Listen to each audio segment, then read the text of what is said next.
ಹೆಂಗಾಗೋಯ್ತು ಅಂದರೆ 1 ಗಂಟೆ 2 ಗಂಟೆಲಿ ಒಂಥರ ಕಾಡ್ಗಿಚ್ಚಿನ ತರ ಎಲ್ಲಾ ಕಡೆ ಸುದ್ದಿ ಹಬ್ಬಿಡ್ತು.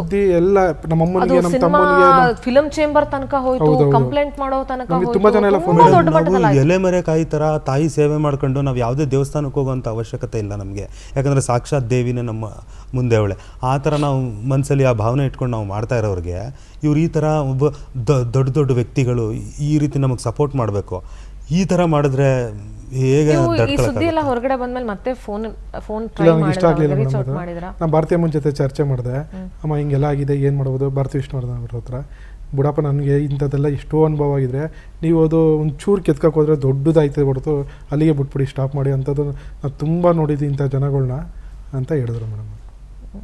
ಅಮ್ಮಂಗೆ ವಿಷಯ ಗೊತ್ತಿತ್ತಾ? ಅಮ್ಮನಿಗೆ ಆ್ಯಕ್ಚುಲಿ ಏನಂದರೆ ಮೇಡಮ್ 4th ಅಮ್ಮ ಮಂಗಳೂರಿಂದ ರಿಟರ್ನ್ ಆದರು ಮೇಡಮ್. 4th ರಿಟರ್ನ್ ಆಗಿ 1 ದಿವಸ ಅವ್ರ ಅಕ್ಕನ ಮಗಳು ಕೂಡ ಬಂದಿದ್ರು ಜೊತೆಗೇನೆ. 1 ದಿವಸ 24 hours ಅವ್ರ ಜೊತೆ ಟೈಮ್ ಸ್ಪೆಂಡ್ ಮಾಡಿ ಅವ್ರು ರಿಟರ್ನ್ ಹೋದ್ರು. ರಿಟರ್ನ್ ಹೋದ ತಕ್ಷಣ ಸ್ವಲ್ಪನೇ ಯಾಕೋ ಅಮ್ಮಂಗೆ ಸ್ಟ್ರೈನ್ ಆಗಿತ್ತು, ಸ್ವಲ್ಪ ಫೀವರ್ ಸ್ಟಾರ್ಟ್ ಆಯಿತು. ನಾವು ಅವಾಗ ಅವ್ರ ಹತ್ರ ಈ ವಿಷಯನ ತೊಗೊಂಡೋದ್ರೆ ಅವ್ರ ಮನಸ್ಸಿಗೆ ಎಷ್ಟು ನೋವು ಮಾಡ್ಕೊತಾರೆ ಮೇಡಮ್. ಹಾಗಾಗಿ ಹೇಳಲಿಕ್ಕೆ ಆಗಲಿಲ್ಲ, ನಾವು ತಿಳಿಸ್ಲಿಲ್ಲ, ಸ್ವಲ್ಪ ರಿಲ್ಯಾಕ್ಸ್ ಆಗಲಿ ಅವರು ಅಂತ. 2 days ಆದಮೇಲೆ ಅಮ್ಮ ಮಾಮೂಲಿ ನಾವು ಫ್ಲೈಟ್ ಮುಡ್ಗೆ ಹಾಕ್ಬಿಟ್ಟಿದ್ದು, ಹುಷಾರಿರ್ಲಿಲ್ವಲ್ಲ ಅಂದ್ಬಿಟ್ಟು. ತುಂಬ ಎಮರ್ಜೆನ್ಸಿ ಯಾರೇ ಇಂಪಾರ್ಟೆಂಟ್ ಆದರೆ ನಮ್ಗೆ ಫೋನ್ ಮಾಡ್ತಾರೆ, ಅದಕ್ಕೋಸ್ಕರ ಫ್ಲೈಟ್ ಮೂಡ್ಗೆ ಹಾಕ್ಬಿಟ್ಟು ರೆಸ್ಟ್ ತಗೊಳ್ಳಿ ಅಂದ್ಬಿಟ್ಟು ಇದಾಗಿದೆ. ಆಮೇಲೆ ಒಂದು 2 daysಲ್ಲಿ ಅವರೇ ಹುಷಾರಾಗಿ ಫ್ಲೈಟ್ ಮೂಡ್ ಆನ್ ಮಾಡ್ಕೊಂಡು ಇದು ವಾಟ್ಸಪ್ಪಲ್ಲಿ ನೋಡಿದ್ದಾರೆ, ತುಂಬ ಜನ ಲಿಂಕ್ ಕಳಿಸಿದ್ದಾರೆ. ಆಗ ಅಮ್ಮ ಏನಾಯಿತು, ನಾನು ಮಾಮೂಲಿ ರೆಗ್ಯುಲರಾಗಿ ಹೋದೆ 10:30ಗೆ ಅವ್ರ ಮನೆಗೆ ಹೋದೆ. ಮಾರ್ನಿಂಗು 7th ಅನಿಸ್ತದೆ. ಹೋಗಿರ್ಬೇಕಾದ್ರೆ ಅಮ್ಮ ಎಲ್ಲ ಆಯಿತು, ಮಾತಾಡ್ಬೇಕಾದ್ರೆ ನನಗೆ ಅಮ್ಮ ಸಡನ್ ಕೋಪ ಮಾಡ್ಕೊಂಡ್ರು. ಏನಾಯ್ತಮ್ಮ ಅಂತಂದೆ. ನನಗೆ ಇದು ಫೇಸ್ಬುಕ್ ಯೂಟ್ಯೂಬಲ್ಲೆಲ್ಲ ನೋಡಿದೆ, ನಿನ್ನ ಬಗ್ಗೆ ಎಲ್ಲ ತುಂಬ ನೆಗೆಟಿವ್ ಕಾಮೆಂಟ್ ಇದೆಲ್ಲ ಮಾಡಿದ್ದಾರೆ.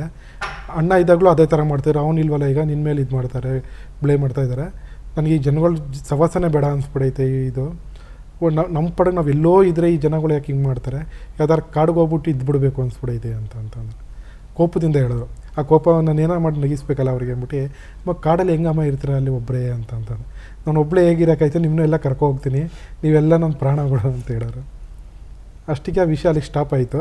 ಆಮೇಲೆ ಈ ಮುಂದಕ್ಕೆ ಏನು ಮಾಡ್ಬೋದು ಅಂತ ಅಂದೆ. ನಾನೊಂದು ನಾಳೆ 9th ಯಾರೋ ಒಬ್ಬರು ಹೈದ್ರಾಬಾದಿಂದ ಬರೋರು ಇದ್ದರು. ಅವ್ರು 4 o'clock ಯಾರಿಗಾರು ಒಬ್ಬರು ಪ್ರೆಸ್ಸವ್ರು ಕರಿ, ನಾನೇ ಹೇಳ್ತೀನಿ ಸರ್ ಖುದ್ದಾಗೆ, ಇದೇ ಲಾಸ್ಟ್, ಇದೇ ಸ್ಟಾಪ್, ಇದು ನನ್ನ ಪಾಡಿಗೆ ನಾನು ಬಿಟ್ಬಿಡಿ ಅಂತ ಹೇಳ್ತೀನಿ. ಯಾರಿಗಾರಲ್ಲ ಸಿಂಧೂರನ್ ಕರಿ, ಪ್ರಮಾಣವಾಗ್ಲೂ ಮೇಡಮ್ ಸಿಂಧೂರನ್ ಕರಿ, ಸಿಂಧೂರನ್ಗೆಲ್ಲ ಹೇಳ್ತೀನಿ ನಾನು ಅಂತ ನಿಮ್ಮ ಹೆಸರು ಹೇಳಿದ್ರು ಮೇಡಮ್.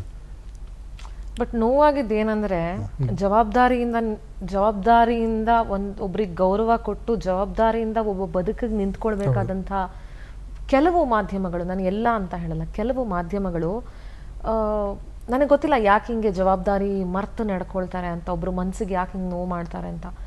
ಗೃಹ ಬಂಧನದಲ್ಲಿ ಇಡೋದು ಅನ್ನೋದು ಬಹಳ ದೊಡ್ಡ ಮಾತು. ಅದು ಅಂಥ ಒಬ್ಬ ಅದೊಂದು ದೊಡ್ಡ ಶಿಖರ, ಅದು ಮೇರು ಪರ್ವತನ ನಮ್ಮಂತ ನಿಮ್ಮಂತ ತೃಣಕ್ ಸಮಾನರಾದವ್ರು ಗೃಹ ಬಂಧನದಲ್ಲಿ ಇಡಕ್ ಸಾಧ್ಯನಾ ಅನ್ನೋದನ್ನ ಯೋಚನೆ ಮಾಡಬೇಕಾಗಿತ್ತು. ಮತ್ತು ಚಿತ್ರರಂಗದಲ್ಲಿ ಬಹಳ ದೊಡ್ಡ ಮಟ್ಟಕ್ಕೆ ಹಬ್ಬಿತು ಅದು.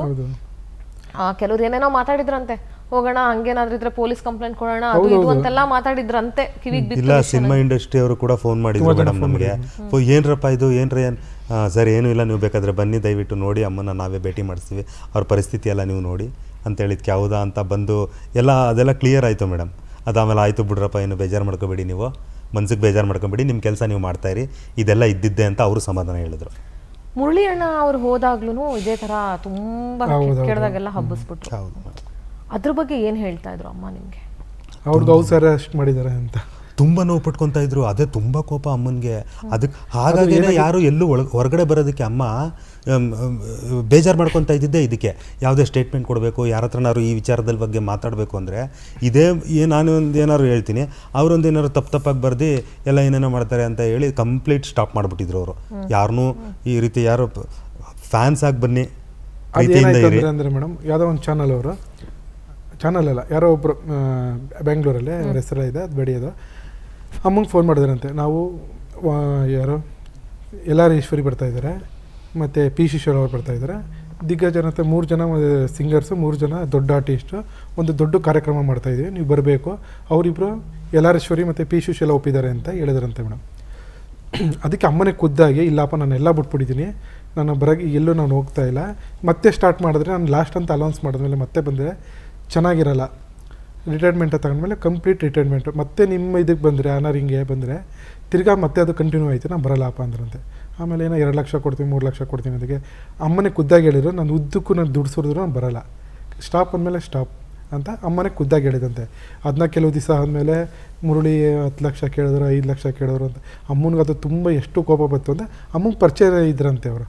ಆ್ಯಕ್ಚುಲಾಗಿ ನಾನೇ ಮಾತಾಡಿ ನಾನು ಬರಲ್ಲ ಅಂದರೆ ಬೆಳಗ್ಗೆ ಸಾಯಂಕಾಲ ಒಂದು 100 ಟೈಮ್ಸ್ ಫೋನ್ ಮಾಡಿದ್ದಾನೆ. ಆಮೇಲೆ ಲಾಸ್ಟ್ಲಿ ಇಷ್ಟು ದುಡ್ಡು ಕೊಡ್ತೀನಿ ಅಂತ ಹೇಳ್ದೆ.